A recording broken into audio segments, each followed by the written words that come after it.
Just waiting for everybody to join us. All right. Hi, thank you for joining us. This is Chantel. I am at 50 Strong working with Candy. Candy is here. We are here today with the team at Cushman Wakefield. Before we get started and I share my screen, I'm just going to launch a poll real quick. Candy, if you could actually launch it, it is not allowing me to. But I'll go ahead and share my screen. But if you could take a second to answer those poll questions, would really appreciate it. Just that way we can learn a little bit more about you. Give me 1 second. It is underway. Awesome. All right. Well, thank you for being here. If you have not come to a 50 Strong event before, welcome. And we will find out shortly from that poll who is joining us for the first time. So thanks again for being here. If you have never come to a 50 Strong event before, typically we do our big employer connect events where it's 20 plus employer participants, and then we open breakout rooms. Today's a little different because we're focusing specifically on our friends at Cushman Wakefield, and they're going to talk about some incredible opportunities that they have. And they are probably the biggest company that you might not have heard of. I'm sure you've probably seen a Cushman Wakefield sign driving somewhere. I'm like, what is that? And if you haven't, you can't not see them once you start seeing them. That's so true. All right. So just want to talk about a couple of things. So October is a really busy month for 50 Strong. So not only are we doing these individual employer connect sessions like today with Cushman Wakefield, but we have a ton of other events, 2 a month for the rest of the month of October, and then going into November. And then next week, we have our Employer Connect on the 19th at 3 p.m. EST, 12 p.m. PST. Sorry, I can't talk. I haven't had enough coffee today. So make sure you check out our website and RSVP for all these events, okay? Now, it can be very challenging once you're transitioning, whether that's you're retiring, you got out and then you went back to school.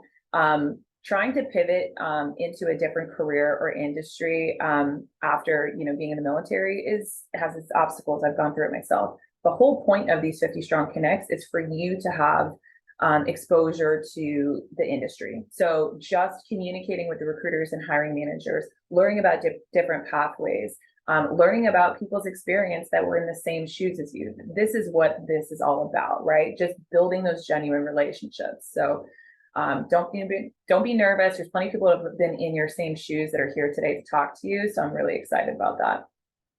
Before we go into anything else, I do want to thank our 60 plus education partners. If you're a student veteran, military affiliated student, or recently graduated, love to hear from you in the chat. Candy, did we see if we had any student veterans in the mix here? Yeah. So Chantel, a couple things. It looks like 63% of the folks that are here are joining us at 50 Strong for the very first time. So this is so awesome. And it looks like 80+% of the folks that are with us today are still on active duty. So y'all, Cushman has amazing skill bridge opportunities for you. And of those that are with us, over half of you are enrolled currently in some kind of education program. So Chantel, many of those obviously will be active duty in an education program. That is awesome. And kudos to all of you. That's the number one thing that I wish that I did while I was still active duty, which was go to school. And then it took me 10 years after, but I'm happy for you. So thank you for being here. By the way, I see the Roll Tide in the chat, Jack, Roll Tide. That's awesome. Any USC people in there, I'd like to see it. But all right, 3 things that I want to talk about before I turn it over to the team at Cushman Wakefield. There's 3 tools that are available to you on our 50 Strong website. That's our key employment pathways page. It's a general overview of all of our different employer participants' pathways and contact information that they have given us. That's the best way to reach them if they provided that information. So make sure to check it out. It's not a job board, it's a general overview. Then if you are a military affiliated student, right, and you're looking for internships or new grad roles, part-time, full-time, we have all of those listed on our student listings on our 50 Strong website. And remember, these are not scraped. These are highlighted by the military talent teams at these companies, and they can advocate for you internally between them and the campus teams.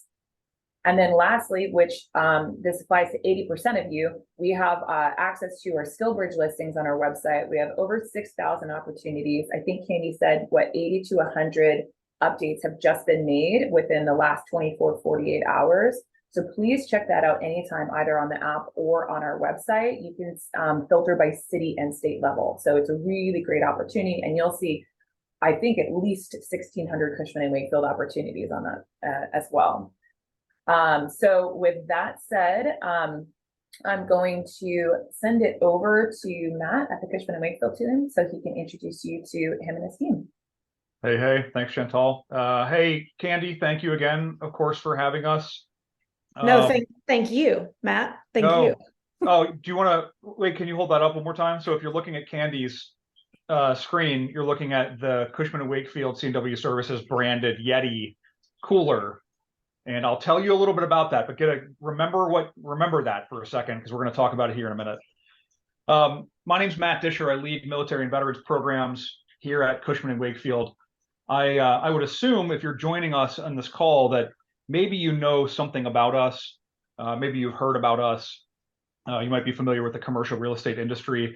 If that's not the case, and you're just like, hey, I saw this posted on LinkedIn, and this is going to be a great opportunity for me to come in and network, then also you're in the right place. I'm dropping my LinkedIn link, my LinkedIn profile link there into the chat right now. If you'd like to connect with me on LinkedIn, have a conversation after this call, please do connect with me. I share a lot of stuff on there, and that's everything from jobs to opportunities to connections to networking and things like that. So listen, almost 20 years ago, I was in the Marines, and I'd love it if all the Marines would write a quick yut or oorah or whatever in the chat, because Candy got to do the roll tide thing. Let's do the Marine thing too. About 20 years ago, I left the Marine Corps. I went into the Marines right after high school, enlisted from Cincinnati, Ohio, which is where my home is. And I thought I was going to go into construction trades. You know, generations of people in my family had served in the military going back hundreds of years. John, my favorite crayon flavor is red. So I joined the Marines to learn construction trades, thinking I was going to do something with construction as I got out, maybe in real estate. And for those of you who serve in the Marines and you know about combat engineers in the Marines, I didn't build anything. I blew things up. And I shot guns. I was attached to an infantry unit for 90% of the time that I was in. And as you all know, if you're in that type of job, you know, writing a resume on the way out, it explains that maybe you can lead a small team of people. But really, it was really cool that I could talk about explosives and guns. It's cool for making movies and video games, but it was hard on the way out. And the networks that we have today do not exist back then. So the LinkedIns and the 50 Strongs and the Candy Tillmans, Candy existed back then, but Candy did not exist at 50 Strong back then. We simply didn't have these things. So what I'm getting at is, please use these types of networks. Use the complement of people here to your advantage. Ask people like us for introductions to other people that we know. If you don't get what you want out of this call, Candy and Chantal showed a whole bunch of other companies that show up to these calls too. We are all friends. We all know each other. And so if I don't have it here, perhaps one of those other organizations has it, and it might be useful to you somewhere down the road. So I just want you to bear that in mind. You have so many resources and so many opportunities at your fingertips right now. And in a lot of cases, companies here in the United States are tripping over themselves to find you. It's just a matter of plugging into the right thing. With that, I'll also say that don't get discouraged if you don't find the right thing right away. Even experienced people have to kind of find their way through things from time to time. I'm going to share my screen real quick. I'll talk about Cushman Wakefield. You should be able to see.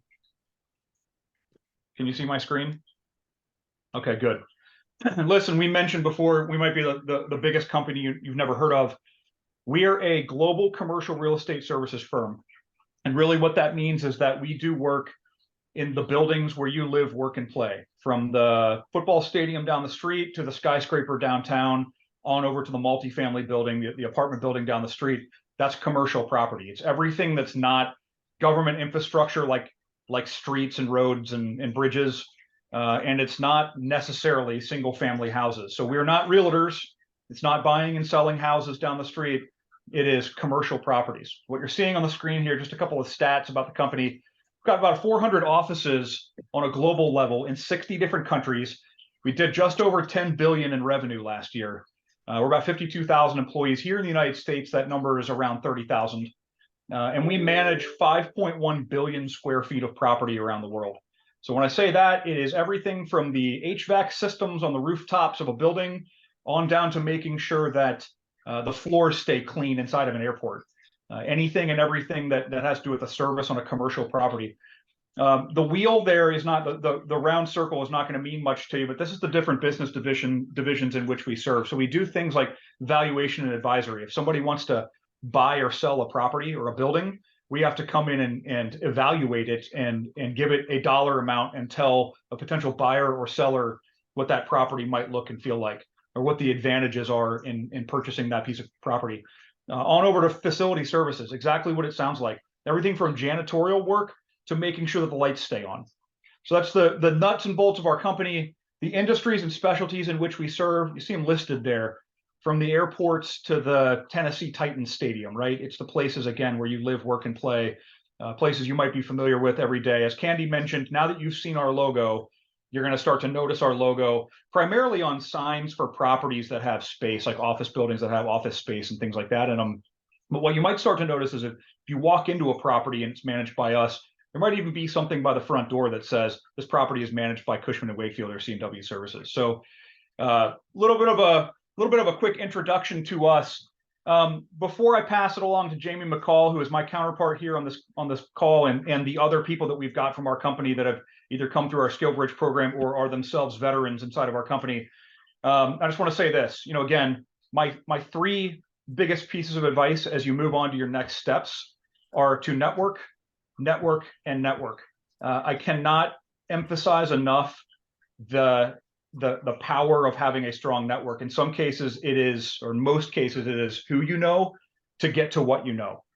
Dropping a resume into an applicant tracking system is not who you know. That's hoping that you're competing with 250 people that are also vying for that same job. So please use this network, ask the questions that you have today, listen to the other questions that people are asking, and follow up with us if you don't get what you want out of it today. So with that, I'll pass it over to Jamie, and thanks so much everybody for being here today. Thanks, Matt. Thanks, Candy. Thanks, Chantel. Hey, everyone. My name's Jamie McCall, and I lead our SkillBridge program here at Cushman Wakefield. Also a veteran of the Army National Guard. I dropped my link in the chat there. You're welcome to connect with me.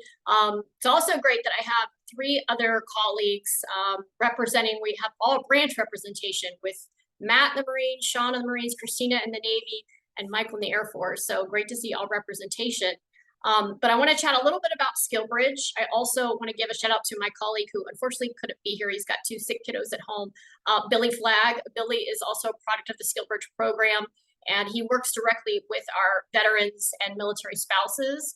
So if you are looking for a full-time position, veteran, Guard, Reserve, or military spouses, certainly feel free to reach out to Billy. But to give you a little bit of information about SkillBridge, I recognize some names on here because I sent out a communication Tuesday to about 350 service members who have completed our survey. So I recognize some names, so it's great to see some of you on here. So I also want to, for those who have not yet completed our survey, I want to go ahead and throw that in the chat as well. So you can see that information. There's also a short video on there that gives you some more information about the overall timing and the process. So we utilize the SkillBridge program, and every company runs things a little bit differently, but we do it based on full-time open positions, right? So we are looking for your background, skill sets, and experience, and how that's going to align to one of our full-time positions. And because we hire that way with the goal and the intention that there's going to be a full-time role lined up for you after SkillBridge, we have obviously immediate hiring needs. And so our outreach doesn't happen until you are close to that 90-day window. So for example, on Tuesday, 150 service members received a communication that have January start dates. And so you can fill out that survey at any time. I literally have over 300 service members who have completed it that have start dates all the way out to 2026. So don't worry, your information will be received. You will receive an outreach. Just know that we look at that 90-day time window. Once you're within that window, you receive a very long, detailed, step-by-step instructions, as well as a link to schedule a call with me. In that email preparation, it is including our main career website, which I'll go ahead and share with you all now, because it does ask you to go out to our site, look at full-time opportunities in your desired location, read through those job descriptions, and come prepared to talk about roles with me that you're interested, based upon your location, your overall interest. From there, I am manually submitting you to a hiring team to be further considered. It is up to that hiring team if they do want to select you for the interview process. I am not a bottleneck. Once I submit you, I let them run their interview process. And then if you are selected, I then will reach out to you, provide you with that verbal contingent offer, followed by a SkillBridge offer letter. We do a standard background check, and then we get you into the system and hired.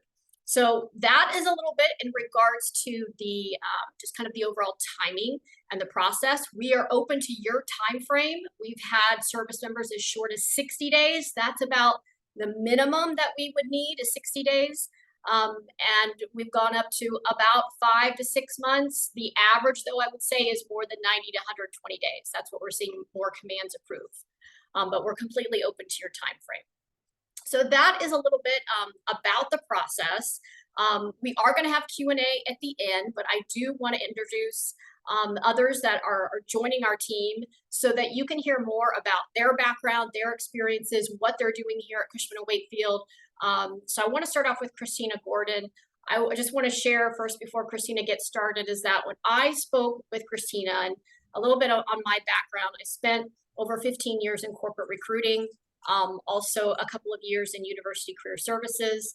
And so I like to say that I know when I hear and I talk to service members from all over every day, and certainly in my recruiting background, but I know top talent when I hear it. And I like to say that, all military as a veteran myself is certainly top talent. But I know when people read my email, I know when people do their research and come prepared and are able to, efficiently articulate and communicate their skill sets and experience. And I knew in that first 15 minutes in talking to Christina that she was gold, and it was just a matter of time of finding her the right opportunity, the right hiring manager to get her through. And so clearly she got through the SkillBridge program. She is now in a full-time position as a project manager. Christina's going to emphasize this, but I will say that I hear so many service members come out and say, I want to be a project manager. And that means a lot of different things at a lot of different companies. And Christina is going to talk a little bit more specifically about project management and what that looks like here at Cushman Wakefield. So Christina, without further ado, I'm going to let you take it away. Please feel free to share a little bit about your military background experience and your current role here at Cushman. Thank you so much, Jamie. And I will say that from day one, when I did speak to you, I think I might have reached out to you like 6 months prior to when I was actually eligible. But just exactly what Matt was saying earlier, network, reach out, send a little message, especially for the team here at Cushman Wakefield. They are responsive. They definitely care, and they will provide you with the information you need, especially for the SkillBridge portion of it. So yeah, I'm originally from New York. I was stationed in Pensacola with the Navy. I was a corpsman, but thankfully I didn't do anything corpsman related, like any type of blood work or anything like that. But my background was in architecture and construction on the civilian side. And then when I joined the military, I still kept up with like my interior design work on the side. Cushman Wakefield was like my number one choice. I had tunnel vision on this company. I didn't want to work for any other company, so I definitely wanted my SkillBridge opportunity to be with Cushman Wakefield, and I was so thankful that it did happen. As far as what the company uses their project managers for, it is a lot of construction related job duties. So having a background like that would definitely make it a lot easier. I'm trying to think of different positions within the military that would kind of translate seamlessly. Like I know the CBs in the Navy, Civil Engineer Corps, those officers, I think they may have some skill sets that would transfer to this position. Or if you know you may have a job that isn't really construction related in the military, looking up certifications that can help out, taking some classes. I think that would definitely help to make you a little bit more appealing to what the hiring managers are looking for this position. Day to day, I definitely communicate a lot with any clients that we're working with for projects, dealing with contractors, passing messages along, looking at the budgets, making sure that everything looks okay, reading plans if necessary, and site visits. So I enjoy it. Definitely a lot of communication going on, whether, like I said, with the clients or with the stakeholders or anything like that, setting up meetings. I mean, I'm open to answer whatever questions anyone may have that you want to know more about. But as far as my experience so far, I absolutely love it. I actually just finished my Skill Bridge program in August. So I've been on board officially for about 2 months now. Christina, are you able to share what clients that you support? Well, for here in Orlando, I'm in the Orlando area right now. We're doing a lot of tenant improvement work. So there are properties that we already manage. Right. So it's not specifically any like big name clients. I know some other project managers that may be remote may do like Chick-fil-A might be one of their clients. Like, and those are like different accounts that they may be on for project management. And mine, I'm really actually like more present with the properties that we manage here. So a lot of construction happening for this side. Got it. Great. Well, thanks, Christina. We'll definitely leave some Q&A at the end, specifically if you've got questions for Christina, but let's go ahead and kick it over to Sean Davis. So Sean is on our Skilled Trades Talent Acquisition team. So Sean, please feel free to go ahead and introduce yourself, your background, talk about a little bit about your roles, anything that you'd like to share in regards to advice, suggestions that you have for service members too. Yeah, for sure. Thanks, Jamie. And hey, thanks to everyone who joined today. You're doing yourself an incredible service by, setting up your transition.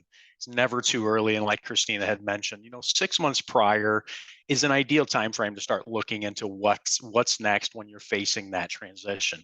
Now, me, as they mentioned, I did my 4 years in the Marines. So I was a diesel mechanic.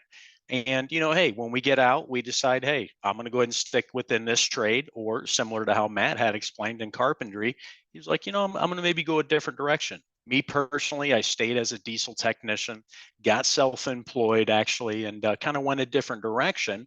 And, what I did is I chose companies out there that were really focused on career progression. And that's what you really want to look towards as well. If you're not necessarily looking to stay in the same trade or the same position that you currently served in the military, look for a company that can support that future vision, your career progression, and see what they have to offer. So you're not really just isolating yourself to, okay, this company provides these services, so I can do that. Be selective on those companies that you're reaching out to. Now, again, me personally, being in talent acquisition, I have several positions available within the skilled trades sector. So like Matt had mentioned, so the HVAC, mechanical, electrical, plumbing, a lot of translations from your various MOSs that are out there. So those avionics techs, those diesel technicians like I did, those individuals have a huge amount of aptitude that can really translate into, hey, positions out here in the civilian sector. Another diesel mechanic, absolutely, right there.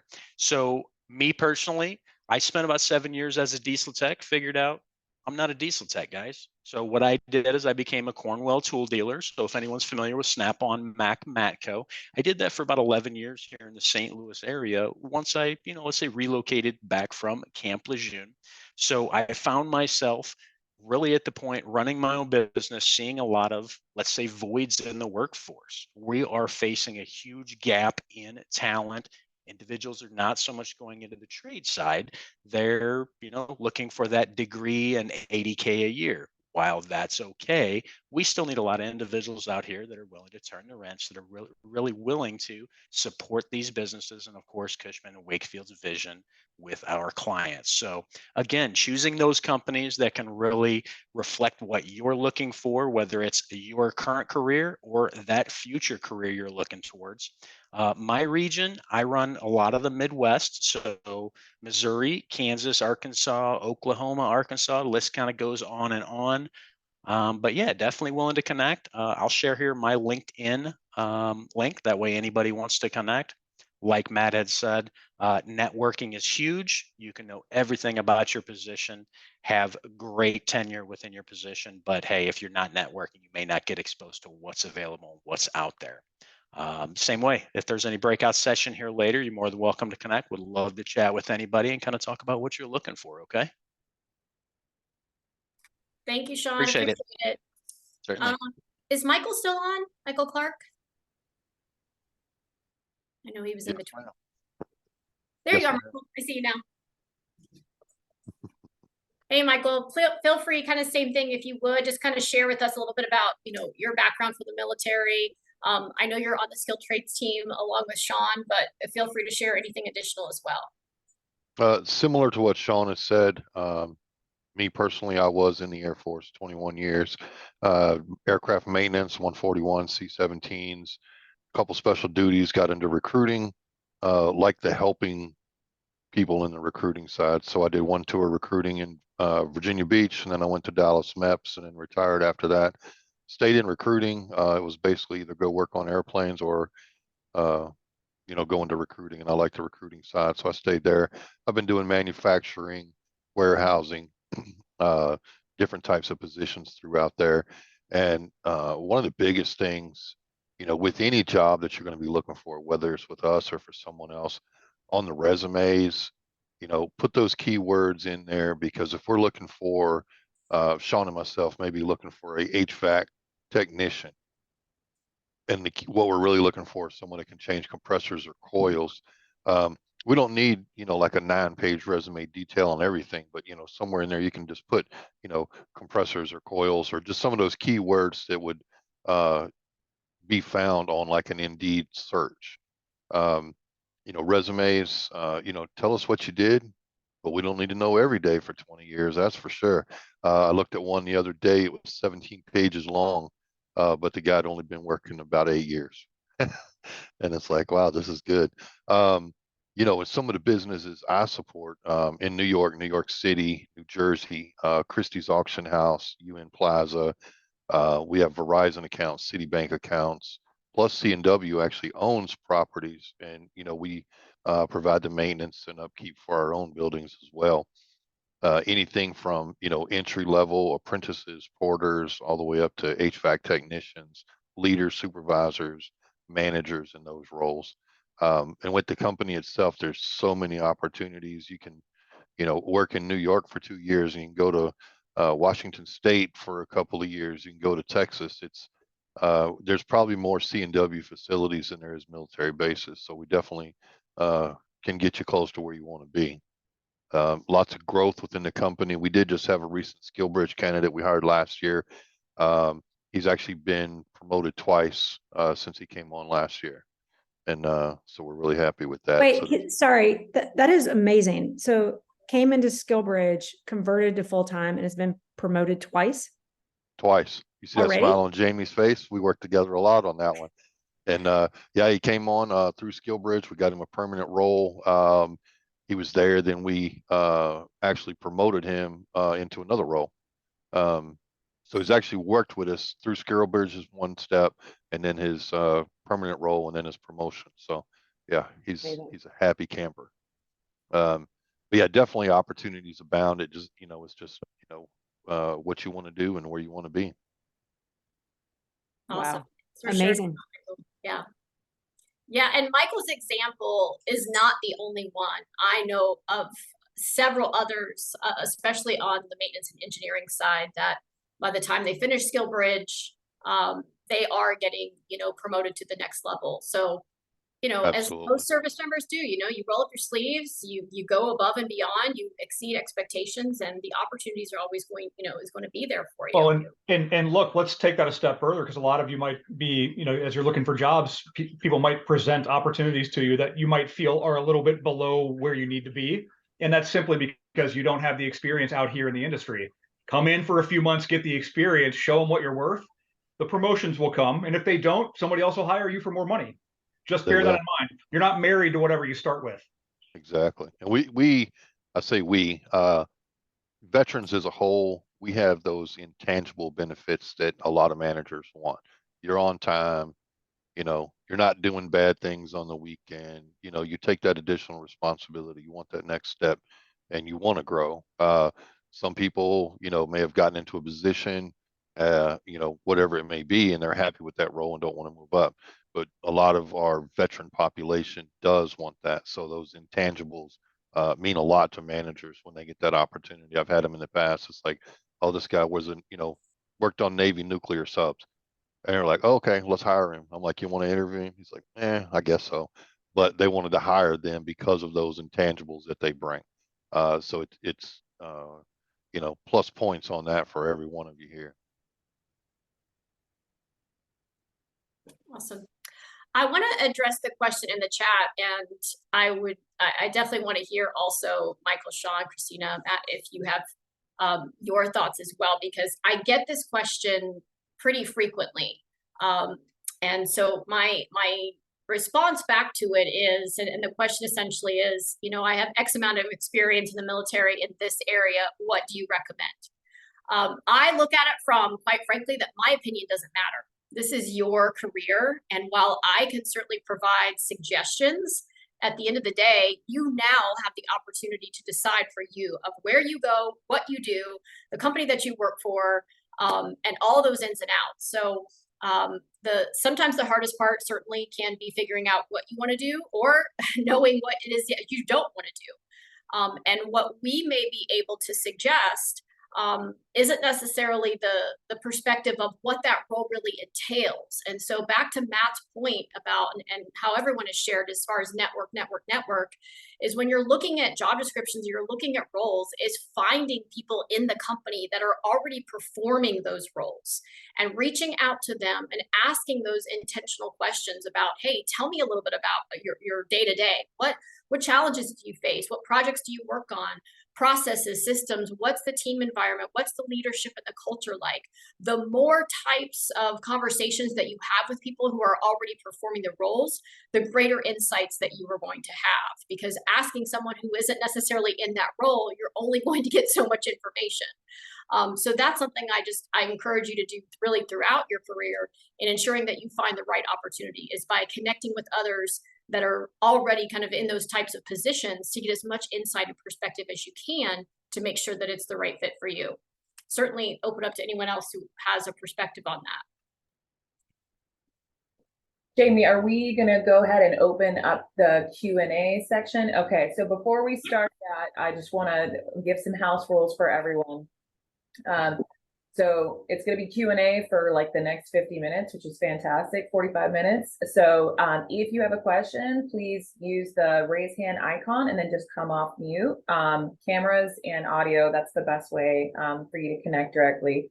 If you can't do it, you could drop it in the chat and then we'll kind of go from there. I see Raul's hand up. Hello, good afternoon. How are you?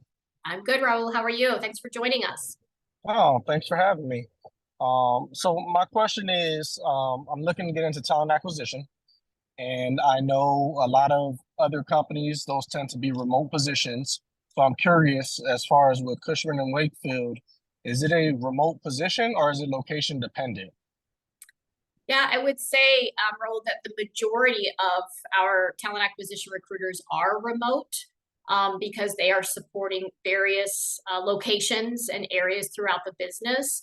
We do have some that are on site, either in Chicago or St. Louis, but we have brought in, I think now 4 or 5 service members through SkillBridge that are in recruiting, and all of them are remote. So that will typically list that on the job description, but for the most part, yeah, they are remote opportunities. Thank you. Yep, absolutely. I see Aya's hand. Hello. I'm calling you from the UK right now. I just was wondering, how supportive is Cushman and Wakefield to applicants pursuing degrees?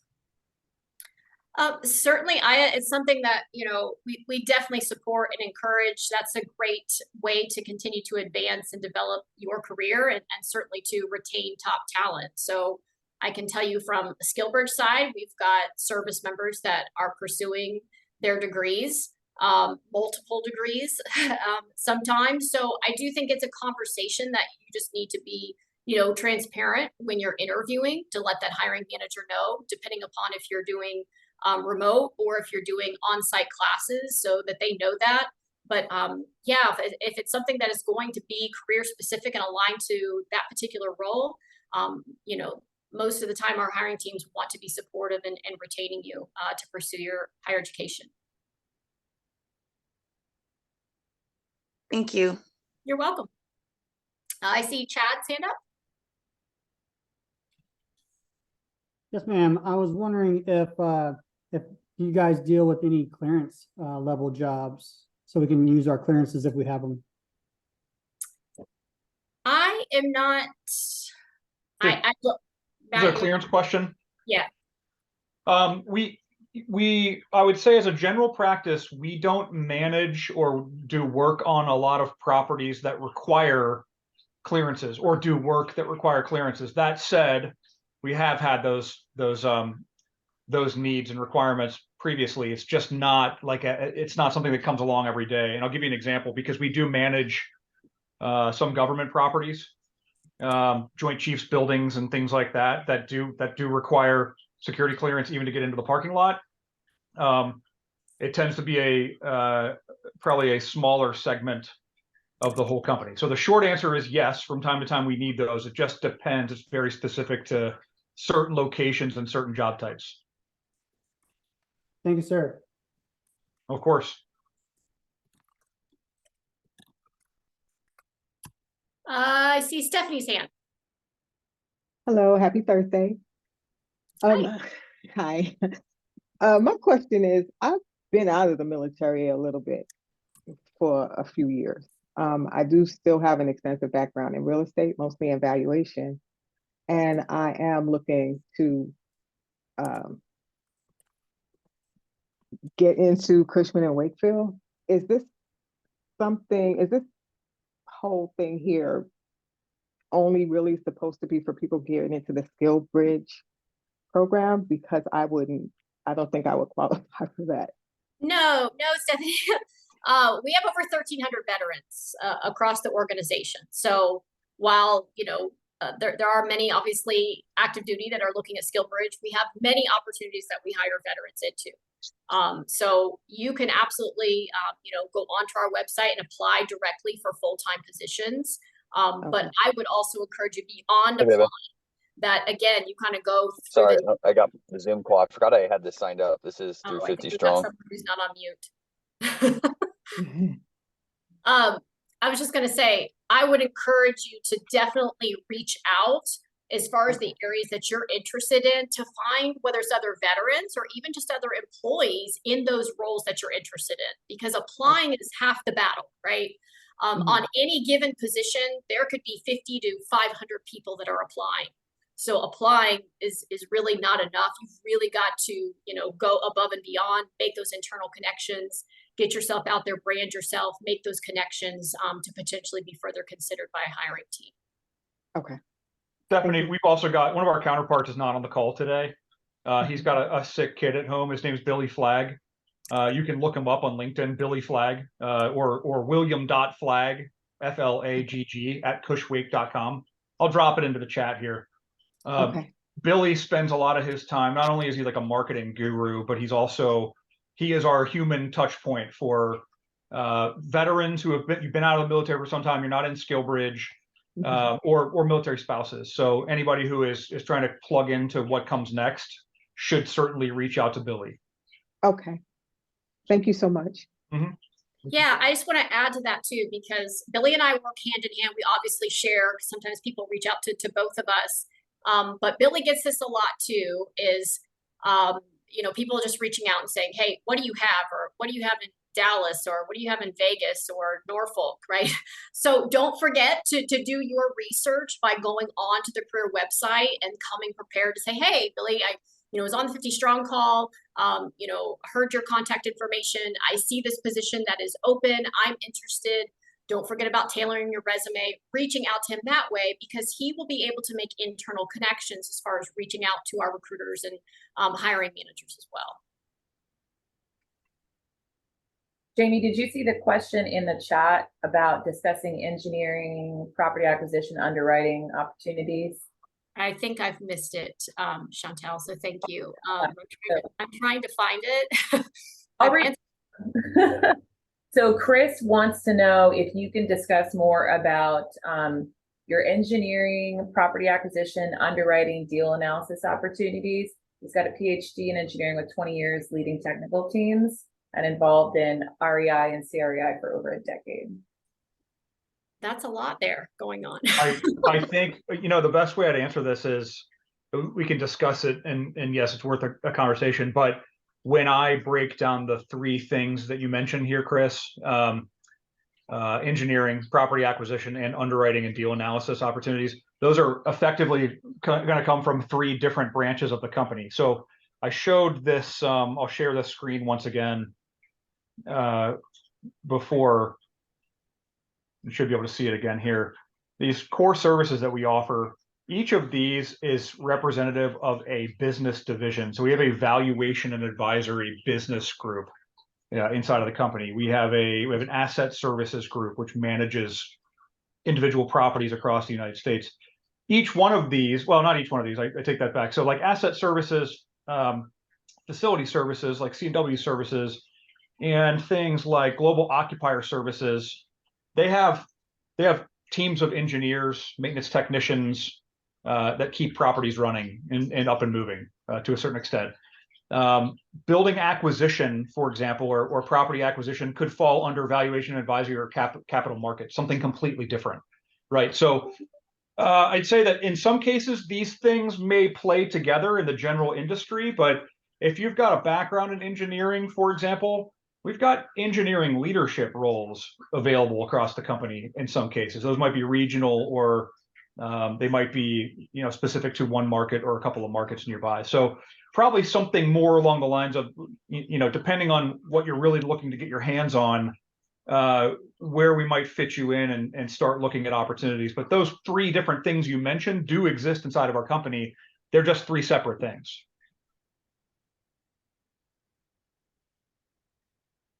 And I think Aya has a question.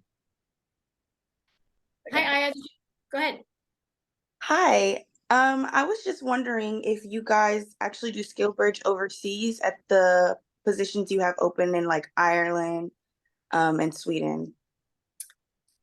Not yet. We have not yet gone out of the US.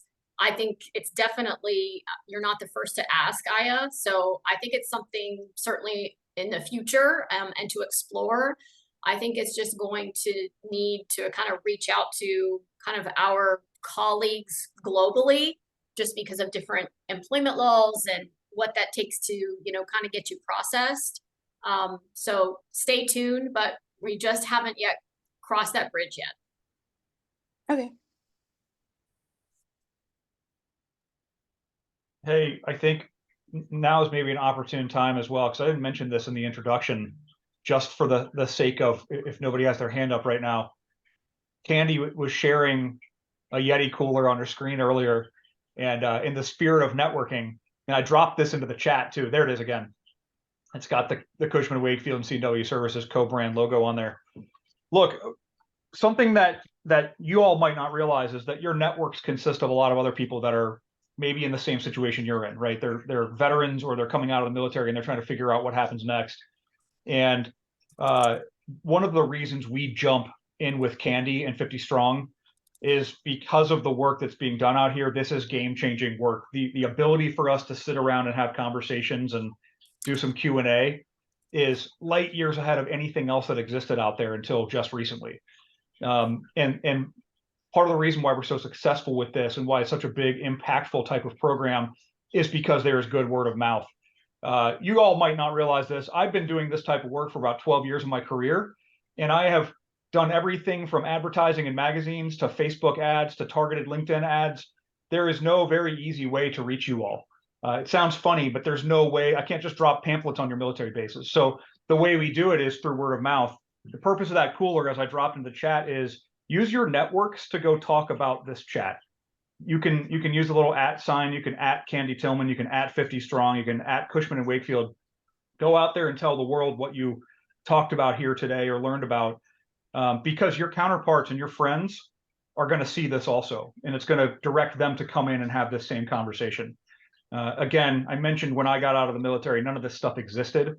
So for generations upon generations, people were leaving the military and falling flat on their face in some cases, or it took them many years to figure out what you all might figure out in a couple of hours. So just bear that in mind. I'll grab the best post that I see on LinkedIn if you tag us in it, and I will try to send you a Yeti cooler. Maybe I'll give away 2 of them, and we put a bunch of other cool swag in those bags as we send them out as well. Y'all, this is the time to ask questions. It's not often you get an opportunity to directly have this much time to talk directly with the Cushman and Wakefield team. So please, take advantage. There we go, Joshua. Okay, all right, Joshua. Yeah, so I just want to make sure that I'm clear with the process. So basically, we can go on the website, look at job opportunities, and then if we feel like something's a match for us, we can reach out and then proceed from there. If we're like doing a skill bridge or something like that. Yeah, so Joshua, make sure that you complete the survey. I'll put the link back in the chat so you have it. I think I actually did do the survey. Oh, yeah. yeah. Okay, yeah. The survey will get you to me. If Okay. you apply to a position, I will never know. There are 3,000 jobs out there, and I think we have a team of like 70 plus recruiters. So I'll never know if you apply to a position. By going through the survey, I look at that survey pretty much every single day, and I do outreach based upon the start date that you list on the survey. And then once you're within that 90-day window, that's when you'll receive the communication. It will then tell you, okay, now go out to the career website, look at positions. Then you're going to come prepared to talk to me about those particular roles. So I am actually manually emailing the hiring team to try to get you considered and reviewed and selected for the interview process for that particular opening. Does that make sense? Yes. So 90 days out, is that 90 days out from the beginning of our skill bridge window? Correct. So Okay. as an example, and keep in mind, it's not exactly to the 90th day. Okay. So on Tuesday, which I think was the 10th, right? I sent out a communication to about 157 service members that have start dates in the month of January. So everyone received that. Now, if you completed the survey and your start date is January, you did that today, tomorrow, when I'm in the survey, you're going to receive that. So I don't necessarily wait, for that particular month. I go based upon the start date. So like February, anyone who has a start date in February, they're going to receive a communication from me the second week of November. But I also send out daily for those that complete it that might already be in that 90-day window. Got it. Thank you. Yeah, you're welcome. Great question. I see. Yes. Oh, sorry. No. I was trying to help. Chris, I believe, had his hand. I was just curious, where are your guys' actual data centers located? Because I'm looking more or less for an IT position. But do you guys manage that, or do you outsource it to another company? Yeah, Chris, sorry, go ahead. Yeah, I was just going to say we do both. So we do have outsourced services to manage data centers, but we also do have a lot of our own data center engineers. Easy for me to say, right? We do have our own. The where, that's a great question. Just like all of the other facilities and locations that we manage, they're everywhere. I'd say we have a heavy concentration in California. I know we have a heavy concentration in Texas. We have some in Ohio, probably some along the East Coast as well, but I don't have that right off the top of my head. We do have a group inside of the company specifically, and some of those people are veterans as well, who specifically manage our data center practice group. So if you're interested in something like that, and or if you're interested in IT position, whichever one you're looking for, we have the connections. Think of us more as we're sort of the people connector. If I don't have the answer to tell you exactly what to do, I'm going to hand off your information to the right person who can tell us what to do with it. All right, thank you. Yep. Karen, I see your hand up.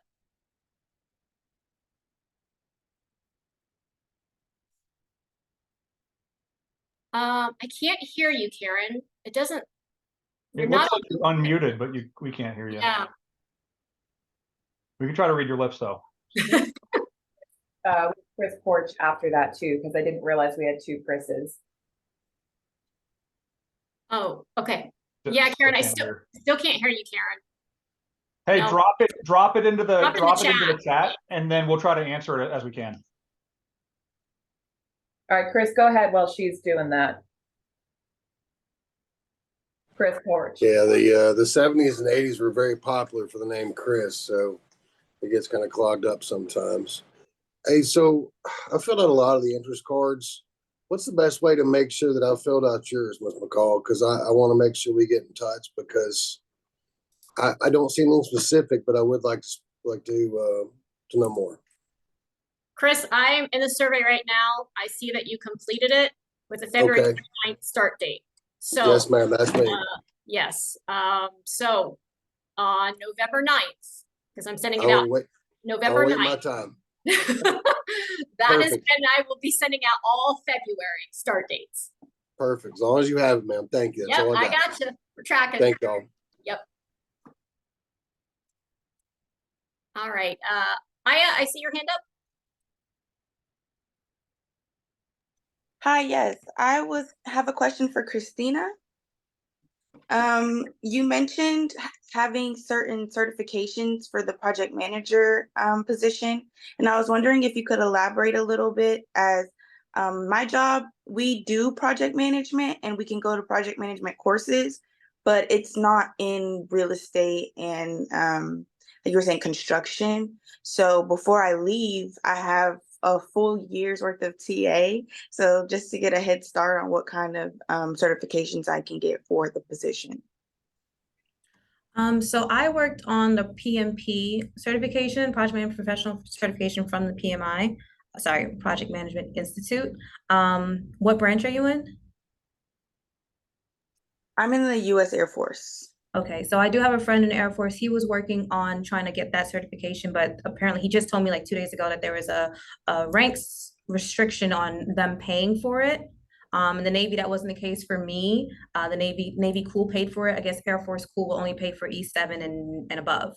Oh, wow. I did not know that. Actually. Right. So I did just get that information a couple of days ago, but that was the certification that I worked on. And that one, even if it's not construction project management, that's a really good certification to have for any type of project management.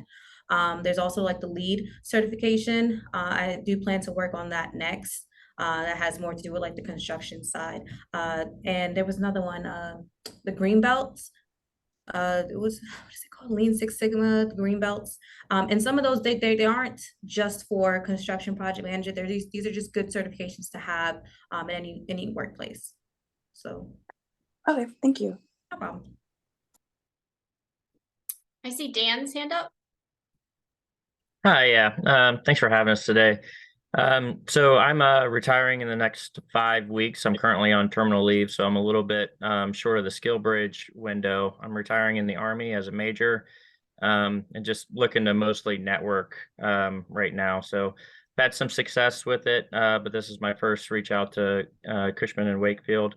And so I did actually apply to a position there and then quickly got turned down within minutes. So which has been the case with some application series that I've done, and I'm wondering, if maybe there's an algorithm, or maybe it didn't have the right keywords. It was a tailored resume for a project manager position, and so what I'm trying to figure out is the best way to get to the recruitment folks. And so, from listening so so far, maybe it's emailing Billy Flagg and just letting him know that I exist, and then seeing what happens from there.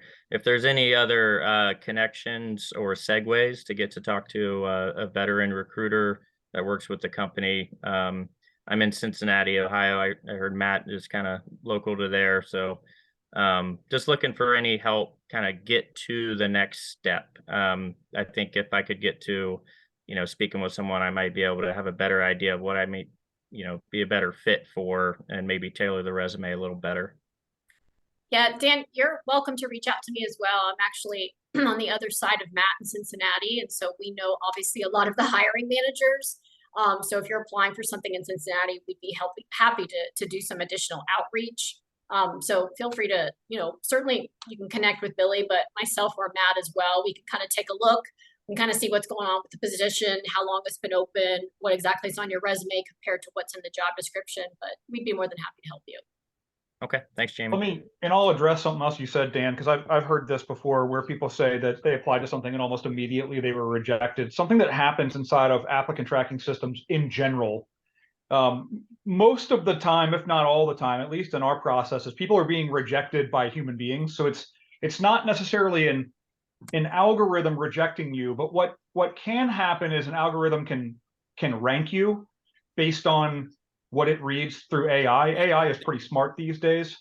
And it can tell if you're putting an application or a resume in for a job that requires 10 years of underwater basket weaving experience. And, the words basket weaving are not even featured in your resume at all, right? It might rank you and say this person doesn't have everything it's looking for.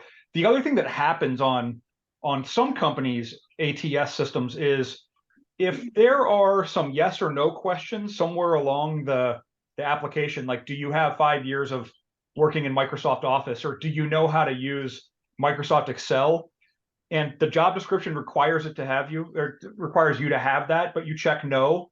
Generally speaking, some of those might be automatic disqualifiers. I haven't been in our system. I don't know if the other guys on the team here can. I don't know if Sean or Michael could talk about that, but I know other companies do have an auto reject feature where if it says, do you have 5 years of unicorn wrangling, and that's part of the job requirement, and you don't have that, and you say, no, I don't have that, it's going to automatically reject you and say thanks, but no thanks. So I don't know, guys, anything to add to that? Great examples, Matt. Unicorn wrangling, I really like it. I think we do need to add it to our skill sets, but definitely love it. So the way, of course, the AI is set up, these ATS systems, applicant tracking softwares, if you are generally putting in your applicable information through Cushman Wakefield's current ATS, you're not going to be automatically rejected unless, number one, you're out of country potentially, maybe need sponsorship, or you don't meet some of the guidelines required by employment with Cushman Wakefield. However, human eyes in most cases are able to view every application that comes through, every resume that comes through, and it's up to our TA professionals to really, dive into some of your experience and see that applicable information to the current role. Now, ideally, what we do, especially in the veteran space, if you've applied to a position that you're maybe not qualified for, if you're going to get a rejection, ideally, what we like to do is connect you with another department, another team, or someone that can maybe direct you to more appropriate positions. So hope that kind of helps out with your question there. Yeah, it does. I appreciate all the feedback there. And this is something I'm experiencing, across a lot of companies. And I've had some success with some and made it through to the interviews, and getting offers. We're still kind of exploring options, but I think what it comes down to is what's the best way, at least from Cushman Wakefield's perspective, on receiving talent-based information, because I cannot put anything on my resume that says I'm an expert in construction management. I can put on there that, I'm a senior project manager, I'm a senior program manager, that are equivalent Army positions, and share experience that, kind of checks those blocks, that does those roles and duties. But I won't have the technical expertise, so that those portions are always kind of missing in my resume. And then it's not until the interview that I can kind of justify that, where I can say, hey, fast learner, leveraging your SME subject matter expert subordinates, and then you kind of work your way through that. But in terms for this specific company, I'm just trying to find the best way to articulate, I have these skill sets in project management and program management and leadership, but I'm not quite getting over the fence where I'm lacking in the expertise, but being able to communicate, where we can mitigate that. Dan, one thing to consider is, as Billy had mentioned, if you have a 14-page resume, 11-page resume, it can be somewhat inhibiting on your, getting some exposure out there. So clear, concise information as to your experience, where you have those translatable skills. And as you mentioned, there's going to be some things that you're not putting on your resume that can be discussed during those interviews, but you got to make it that interview point. So if you have, maybe a longer resume, I know with a lot of government jobs, it requires, a 7-page resume, for example, for military individuals. Cutting it down, I could say ideally 2 to 3 pages. Again, that way, those talent acquisition professionals can look at exactly what your experience is. And let's say it'll create a question for us to say, hey, I'd like to know more about what Dan's got to offer.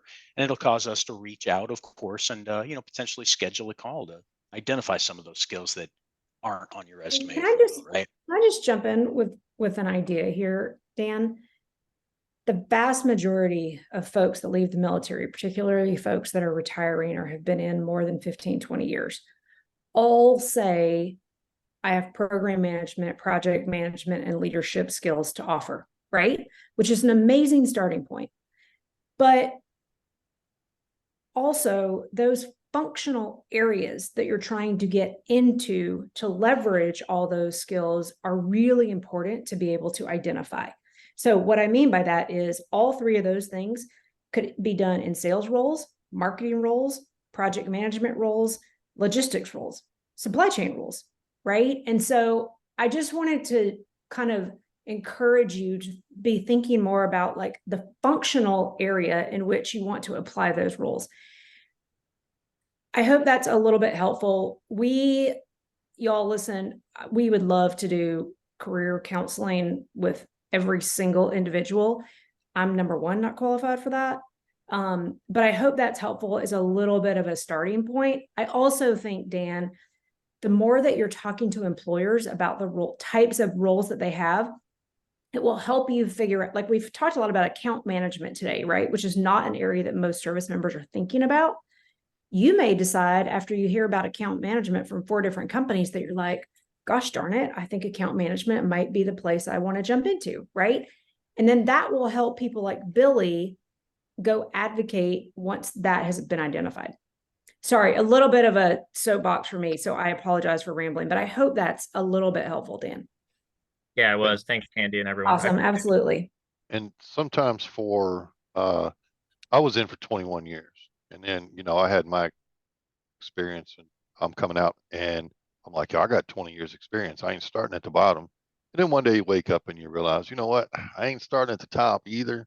So sometimes what we have to do is tailor our resumes to the jobs that we want. Look at the job description online and say, oh, they want this, this, and this. I got that. I just didn't have it on there before. And then also we have to know that we're new coming into this civilian sector, into this company, whatever company it may be. And we just have to humble ourselves and go, okay, I'm not worried about, getting the vice president role today. I'll get that one next year. So it's kind of like a stepping stone that we have to go through. I did it myself. Many of us have, many of us will, but it's just kind of getting that first step going and then growing. I mean, like Matt said, you're not handcuffed to the job. You get in, you get a job, you get some experience, you move around, move on, move up, and just keep growing until you're exactly where you want to be. And then life is good. I think we're going to take the last 2 questions, Chad and Chris, and then we're going to wrap up because we do want to talk about giveaways and, just make sure everybody has their follow-up information. So, Chad. Yes, ma'am. Thank you. Just hopefully a really quick question. You mentioned about when you apply for jobs and you're out of country. For those of us that are stationed overseas, how can we navigate around that automatic rejection? Chad, I'd probably say, do you know ideally where you're looking to then relocate back into the States? Yeah, yes, ma'am. I'm looking Yeah. at Texas, San Yeah. Antonio. Right, because like this morning, I had a call in Japan, right? Well, I know he's not looking to stay in Japan, right? I know he's coming to Houston, Texas, and he actually had that on the top of his resume, even though we're talking in Japan. So I would do the same thing: is go ahead and at least just put the city and state. Doesn't have to be the actual physical address, because that's going to, obviously show exactly, where you're ideally looking to relocate. Okay, thank you very much. Yep, you're welcome. And Chris? Sure. Thanks for taking the question. The question I have is, with you being with Cushman Wakefield being an international company, you have overseas opportunities. So if we have language proficiency and skills, how does the company one, utilize that, and then how are you also continuing to work with that, or how do those positions work? Are you only based in a single office, or do you actually have folks going back and forth? Can you talk a little bit about that culture and how that works? Yeah, Chris, I'll be honest and say that I would have to follow up with you directly on that. So make sure you connect with me on LinkedIn. I know that we have employees that travel internationally and are supporting, beyond just the United States into different countries. What those actual roles look like, I would not be fluid enough to answer that, but I can certainly find a contact for you if you reach out to me directly. Is LinkedIn the best way to do that then? Yep, that will work. Okay, will do. Thank you. You're welcome. I think Santiago would be the last question. Sure, go ahead, Santiago. Hi, everyone. So I'm clearly looking to do a skill bridge. I'm currently a barracks manager, and I'm looking to get into a property management or project management. The only thing is my education only goes as far as a high school diploma. So I kind of wanted to see what is it besides my experience here that I can use to kind of close that gap. Yeah, so Santiago, we hire a lot of roles without higher education yet. Property administrator is probably one of the most popular roles I bring in a lot of service members into, because it is a stepping stone to get into property management. Most property manager roles do require a license and usually about 2 to 3 years of industry experience. As an example, I brought in someone last year, about 1.5 years ago, started off as a property administrator. He ended up getting his license within a year. Within 15 months, he was promoted to an assistant property manager. If you want to look him up on LinkedIn, his name is William Sullivan. He's in Irving, Texas. He's been on a call with us before. He'd be happy to chat with you more about kind of what his journey was like. I think he even came from overseas as well. But yeah, we definitely have opportunities to start and move your way up, most definitely. Okay, thank you very much. You're welcome.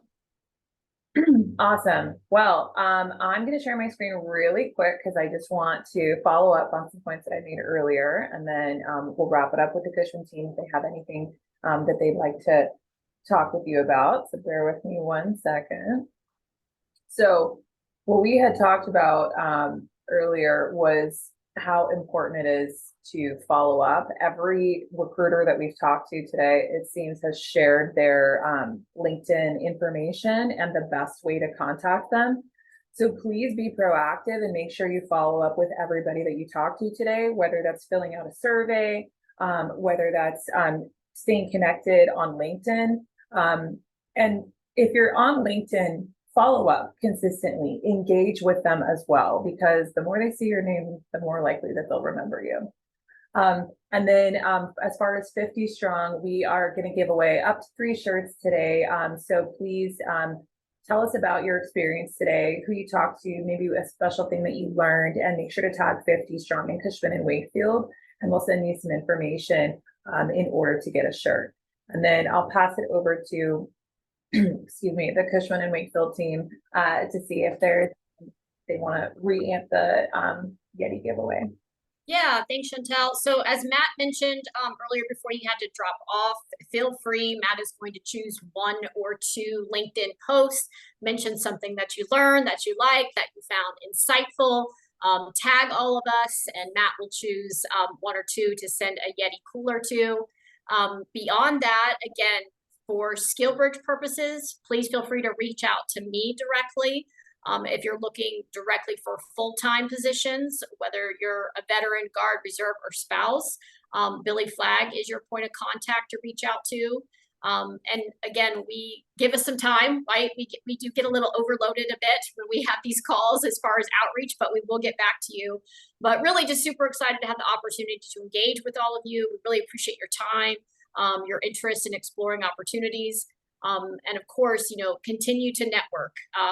The more opportunities that you have to connect with other service members and veterans who have already gone through this, the more engaging and insightful it's going to be for you as you're going through the job search process. It's not easy, but remember that, you know, the military isn't easy either, right? Hurry up and wait. That still exists actually in the civilian world too. So keep on keeping on with your resilience. Utilize your resources, ask questions. There's no dumb questions except the ones that you don't ask. And just know that, you know, we're here to help guide you through this process as best we can. Awesome. Thanks, Jamie. Thank you, everyone. Candy, did you want to say anything before we wrap up? We actually just had folks that just joined the call. So for those of you that I just literally admitted, here's the thing, y'all. This has been recorded. The replay will be available, right? When you registered, if you opted into sharing your information with Cushman and Wakefield, they'll also reach out to you that way as well. I just want to say thank you all, especially for those of you that are still on active duty, for getting this early and often exposure. We really appreciate you. And for those of you that are already separated, spouses, thank you all so much. People ask me all the time, what is the best program? And I always respond with, or sometimes it's like, what is the best certification, right? What is the best degree? And I always respond with, that's the wrong question. The right question is, what do employers have to say about their opportunities and pathways?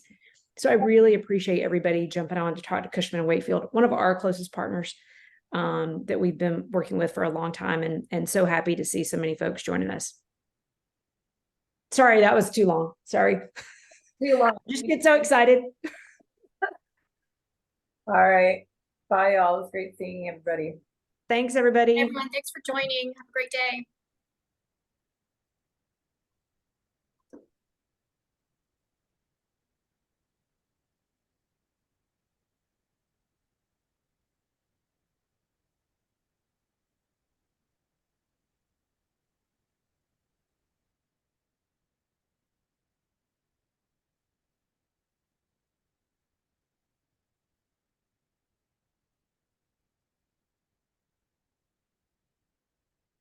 All right, Jamie, do you need anything? No, I was just kind of waiting just to see. So I'm good. All right. Thank you, Chell. Appreciate everything. All right. See ya.